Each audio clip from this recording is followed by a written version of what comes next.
তুমি যদি SSC 2025 student হয়ে থাকো তাহলে নিশ্চয়ই এখন তোমার মনে একটা প্রশ্নই ঘুরপাক খাচ্ছে, আর সেটা হলো আমি কত নাম্বার পেলে ভালো একটা কলেজে চান্স পাবো। এই ভিডিওতে আমি এই বিষয়টা নিয়ে পরিষ্কারভাবে আলোচনা করব। এই ধরনের আরও ভিডিও পেতে আমাদের চ্যানেলে কানেক্টেড থাকুন। বোর্ড রেজাল্টের উপর ভিত্তি করে কোন রেঞ্জের নাম্বারে কোন ধরনের কলেজ পাওয়া যায় সেটা জানবে আজই। ফার্স্ট অফ অল, কলেজে ভর্তি হয় জিপিএর ভিত্তিতে, কিন্তু সব জিপিএ সমান না। আজকাল শুধু জিপিএ 5 থাকলেই হয় না, ঢাকার বা অন্য বড় শহরের টপ কলেজগুলোতে ভর্তি হওয়ার জন্য জিপিএর পাশাপাশি নাম্বারও খুব ইম্পর্ট্যান্ট। ফর এক্সাম্পল, দুইজনের জিপিএ 5 থাকলেও একজন পেতে পারে 1060 নাম্বার, আরেকজন পেতে পারে 990 নাম্বার।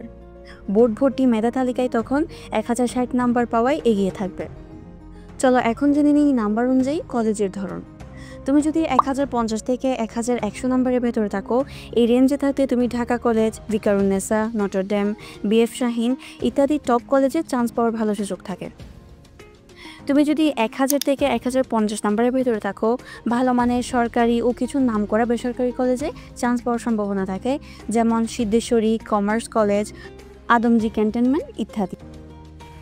900 থেকে 1000-এর মধ্যে থাকতে নাম্বার মাঝারি মানের সরকারি বা বেসরকারি কলেজে ভর্তি হতে পারো। শহরের কিছু ভালো বেসরকারি কলেজে স্কলারশিপ ছাড়া ভর্তি হওয়া যেতে পারে। 800 থেকে 900-এর ভেতরে থাকলে সাধারণত সরকারি কলেজ, উপজেলা বা জেলার কলেজগুলোতে সহজে চান্স পাওয়া যাবে, তবে শহরের নামকরা কলেজে সম্ভবত সুযোগ হবে না। এখন 800-এর নিচে থাকলে নাম্বার তখন বেসরকারি কলেজে হতে পারে একমাত্র ভরসা। তবে চিন্তার কিছু নেই, পরিশ্রম করে পড়লে এখান থেকেও ভালো একটা রেজাল্ট করা যেতে পারে। এরপর সাবজেক্ট চয়েস আসি। সাবজেক্ট চয়েসও অনেক বেশি ইম্পর্ট্যান্ট এই ক্ষেত্রে। তুমি কোন গ্রুপে ভর্তি হতে চাও, বিজ্ঞান, ব্যবসা শিক্ষা নাকি মানবিক, সেটার উপরও চান্স পাওয়া নির্ভর করে। ফর এক্সাম্পল, বিজ্ঞান বিভাগে প্রতিযোগিতা সবচাইতে বেশি, তাই সেখানে চান্স পেতে মার্কও লাগবে বেশি। মানবিকে তুলনামূলকভাবে মার্ক কম হলেও চান্স পাওয়া যায়। এখন আসি বেসরকারি কলেজ ভার্সেস সরকারি কলেজ। অনেকে ভাবে শুধু সরকারি কলেজেই ভালো পড়াশোনা হয়, কিন্তু রিয়েলিটি হলো অনেক বেসরকারি কলেজেও ভালো টিচার আছেন, ভালো গাইডলাইন আছে।